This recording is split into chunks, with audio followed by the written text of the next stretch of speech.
ولسمه برخه د صوبان رضی الله تعالی عنه نه روایت ده چې رسول الله صلی الله علیه وسلم وفرمایل د خپل امت یوه ډله پیژنم چې د قیامت په ورځ به یې د خپلو نیکو اعمالو سره چې د تهامه غر په څیر لوی وي راوځي، خو الله تعالی به یې ورته په ګرد او خاورو بدل او شنلي او له منځه یوسي. صوبان وویل ای د الله رسوله، د هغوی خصوصیات موږ ته ووایه، داسې نه چې په ناپوهۍ کې د هغوی له ډلې یو شو. رسول الله صلی الله علیه وسلم وفرمایل هغوی ستاسو ورونه او ستاسو له نژاده دي او ستاسو په څیر د شپې لمونځ کوي، خو کله چې یوازې کیږي د الله حدود د پښو لاندې کوي. منبع ابن ماجه. کله چې هغوی دا کار کوي فکر کوي چې چاته زیان نه رسوي، خو هیر شوي دي چې اصلي قرباني دا خپله دي. خبر نه دي چې د متاده کېدو په تورې کنده کې لویږي. هغه همداسې احتیاط چې له هر بل احتیاط نه خطرناک دی، ځکه تل ورته لاسرسی پیدا کولی شي او هغوی لپاره هیڅ موانع نشته دی. له دې پرته دومره ژوره اغیزه لري چې د هغې ویستل د قربانیانو له مغزه یو ډیر سخت کار بلل کیږي. دا وضعیت په لوړه کچه ډیر شوی او هیڅوک یې په اړه د خبرو کولو جرأت نه کوي. د انسانانو پر مغزو د لوس فلم اغیزه. لوس فلمونه د سترګو له لارې د سترګې انبیه یا تور غاټکې ته دننه کیږي او په مغزو کې د کیمیاوي موادو د ترشح یا راوتلو لامل کیږي. دې موادو ته دوپامین، سیروتونین، اپینفرین او اکسیتوسین وایي او دا طبیعي مواد دي چې ستاسو مغزه یې تولید کوي. دا اړین مواد دي. کله چې تاسو مخدره مواد کاروئ او یا هم لوس فلمونه وینئ نو ستاسو مغزه له حده ډیر دا کیمیاوي مواد تولید کوي. وروسته د لوس فلم له لیدو ستاسو مغزه هم د دې موادو ډیر تولید سره عادت کوي او هغه تحمل کوي. هغه انځورونه چې یو ځل د دې موادو د معلوم مقدار د ترشح لامل کیږي نور نو هماغه اغیزه نه لري. نو تاسو د دې لپاره چې هماغه هیجان ترلاسه کړئ نو تاسو نه یوازې دا چې نور لوس فلمونو ته اړتیا لرئ بلکې له هغې بدتره باید ووینئ. ستاسو مغزه هم دا مقدار کیمیاوي موادو باندې احتیاط کیږي او ځان تلقین کوي چې دا نارمله موضوع ده، همداسې به ورباندې احتیاطه شئ. دا یعنی احتیاط. همدا پروسه په کوکاینو او هیروینو کې هم ده. لوس فلمونه مو ایمان کمزوری کوي. نن موږ په یوې بې شرمه نړۍ کې ژوند کوو. داسې نړۍ چې کولی شي هر انټرنیټي پاڼه کې خپل موبایل سره فلمونه وګوري. داسې یوه زمانه چې پکې د لوڅو فلمونو صنعت د څو ټریلیونو ډالرو خاوند دی. هغه صنعت چې موخه یې دا ده تر څو له هر یو له تاسو نه د خپل تولید اخیستونکی جوړ کړي.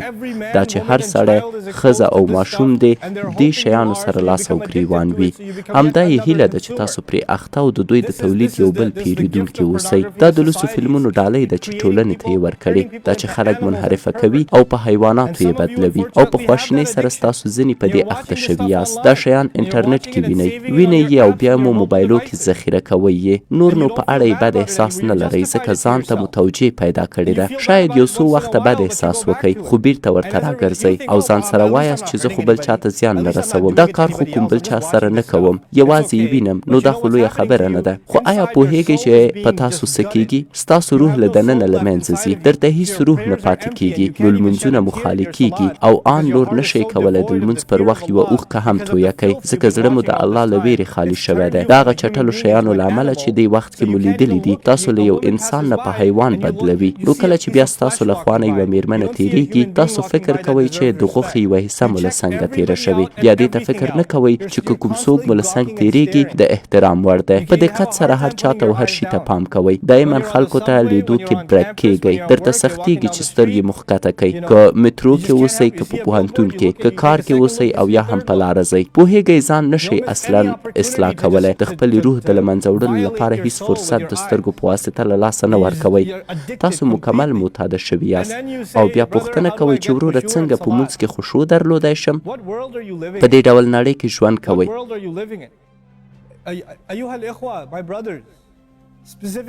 ای ورونو، په ځانګړي ډول تاسو پوهیږم چې ځینې خویندې هم دا ستونزه لري او دا یوه دردناکه خبره ده. دا یوه جګړه ده. دا د هر نظامي جګړې نه خطرناکه جګړه ده ځکه دا جګړه زموږ ارواوې له منځه وړي. دا مو کورو ته را پیدا کوي.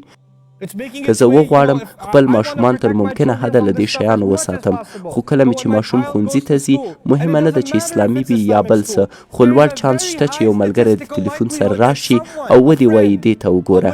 دا حقیقت دی چې انکار ورنه نشو کولی، دا لرې خبره نه ده. نو زه مې باید خپل ماشوم وروزم چې څنګه دې ککړې نړۍ کې ژوند وکړي.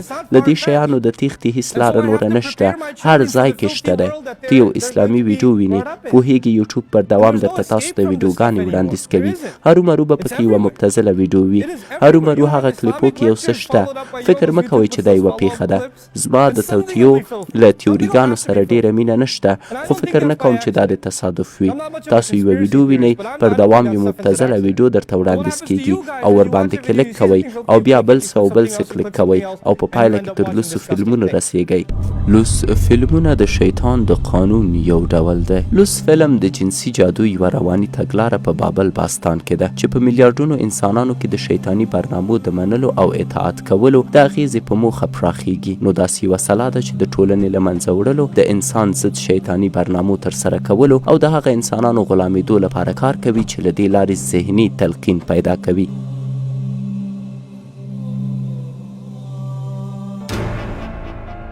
پرن له ډېرې پخوانه تر اوسه د روسپیانو او د مابد د غړو لخوا په پټ ډول د جنیاتو د عبادت په موخه کاریږي. د لوڅ فلم د لیدو پر مهال اساساً انسان د بدلې شوې هوښیارۍ سره مخ او پاملرنه یې ډېره لوړیږي. کوم حالت چې د دې فلم د لیدو له امله رامنځته کیږي، له امله یې د انسان پیریانو د اغیزې لاندې راځي او هغه ته جنسي انحراف ور پیدا کوي او له همدې امله ډیری خلک مړښت نه لري، معتاده دي، جنګ کوي او خفه وي، ورسره د هر ډول فساد لپاره تیار وي. نو دا یوه لاره ده د شیطانانو د رابللو لپاره. د همدې لپاره ډیری هغه کسان چې د فلمونو باندې اخته دي د دغه موجوداتو یا پیریانو په واسطه تسخیر شوي بلل کیږي. او نن د تکنالوژۍ او انټرنیټ په واسطه دا د نړۍ لوی قانون جوړ شوی چې نه یوازې د لوڅ فلم د صنعت د لوبیدونکو لخوا بلکې د لیدو پر مهال د لیدونکو لخوا هم پلی کیږي. یو ډول شیطاني نړیوال قانون. کیدای شي فکر وکړئ چې لیدونکي یوازې ویني او دا د شیطان په قانون کې ګډون نه دی. د دې خبرې د پوهېدو لپاره باید 3 خبرې زده کړئ. اول، په دې مراسمو کې داسې خلک شته چې یوازې په لیدو پکې ګډون کوي او تاسو یې هم په لیدو کره همدا کار کوئ. دوهم، تاسو د هغوی د فلمو په اخیستلو یا آنلاین لیدو سره د هغوی مالي حمایت کوئ. دریم، د دې فلمو په لیدو سره د هغوی لپاره پروپاګند کوئ، ځکه کله چې تاسو ګورئ الګوریتمونه هغه نورو خلکو ته هم وړاندیز کوي تر څو یې نور هم وګوري او په پایله کې ستاسو ایمان کمزوری کوي او له امله یې تاسو تسخیر کیږئ او نورو ګناهونو ته هم لیواله کیږئ. د لوڅو فلمونو د صنعت آمار. په 2018 کال کې شوې یوه څېړنه د لوڅو فلمونو د لیدلو تر ټولو لوړه کچه ښایي. 28.5 میلیارده لیدونکي په کال کې او په اوسط ډول 81 میلیونه لیدونکي په ورځ کې. 25 میلیارده څېړنه په کال کې، دا یعنې 2 میلیونه څېړنه په ورځ کې او یا 800 څېړنې په ثانیه کې. له 4 میلیونو ویډیوګانو نه ډیری د یوې پاڼه کې اپلوډ شوي چې دا 600 ساعته ویډیو کیږي. دا یعنې کوم انسان وغواړي ټولې دا ویډیوګانې پرته له دمې وویني نو 68 کاله وخت به ونیسي. د محتویاتو اندازه چې دې سایټ کې لیږدول کیږي 10.2 میلیونه جیبي په ورځ کې، 1,001 جیبي په دقیقه کې او یا 113 جیبي په ثانیه کې رسیږي. دا محتویات په دې اندازه دي چې د هر آیفون چې په نړۍ کې شته دی حافظه ورډکولی شي. دا یوازې د یوې ویبپاڼې آمار په کال کې دي. اوس فکر وکئ له 4 میلیونو نه ډېر ویبپاڼې داسې محتویات جوړوي. تر ټولو ستر ګروپ چې دا فلمونه آنلاین ویني هغه ځوانان دي چې عمر یې د 12 نه تر 12 ترمنځ دی. دوی 19% د ټولو لیدونکو جوړوي. د لومړي ځل لپاره د دې فلم لیدو اوسط عمر 11 کلنی ده. له 10 نه 9 ځوانان د 8 نه تر 14 کلنۍ پورې په دې کار ککړیږي. په هره ثانیه کې 13,000 خلک د دې فلمو د لیدو په حالت کې دي.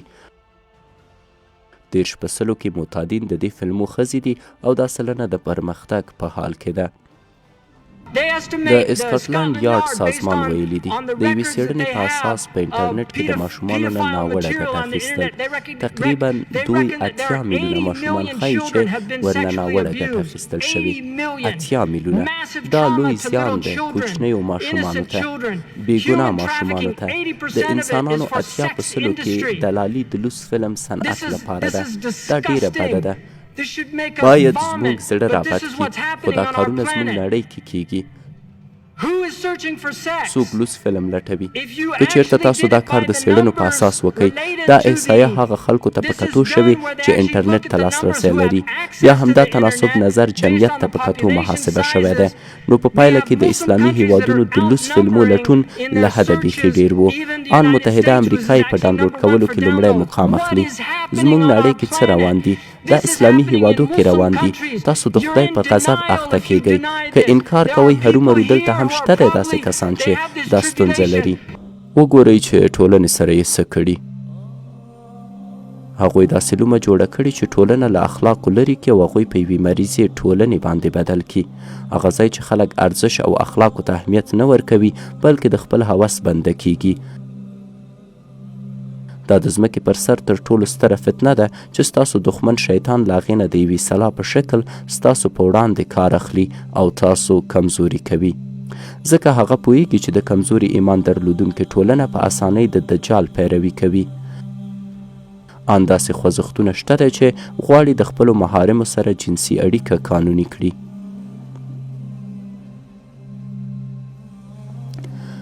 پیغمبر صلی الله علیه وسلم وفرمایل اذا سمع احدكم بالدجال فلينع عنه که چیرته ستاسو کوم یو د دجال په اړه واورید هڅه دې وکړي ورنه لرې شي او بیا یې وویل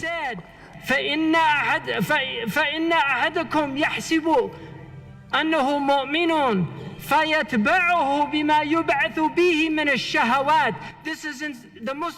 د مسند احمد حدیث دی ستاسو یو به وایي چې زه مسلمان یم خو کله چې دجال راځي زی پیروي به یې کوي ځکه هغه څه چې هوس او غوښتنې دي هغه یې له ځانه سره راوړي موږ داسې خلک لرو چې په دې شیانو معتاد او ککړ شوي دي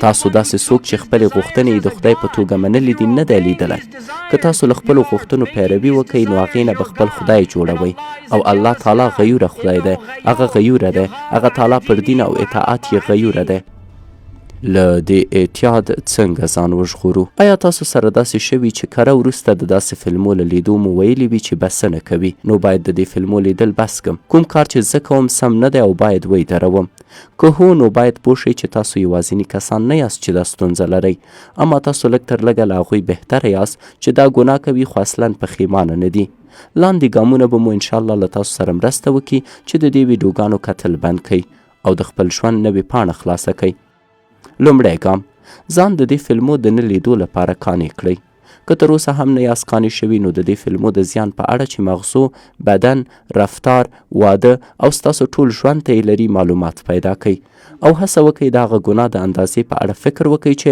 تاسو ته اضافه کیږي تر څو چې پوه شئ ستاسو کړنه تېروتنه ده او باید دا عادت پرېږدئ هر کله مو چې د کمزورۍ احساس وکړ نو ځواک ته مو فکر وکئ او منفي افکار مو په مثبتو افکارو تبدیل کړئ دوهم ګام مونځ وکړئ او له الله تعالی د مرستې غوښتنه وکئ لمونځ انسان له فحشا او منکر نه لرې کوي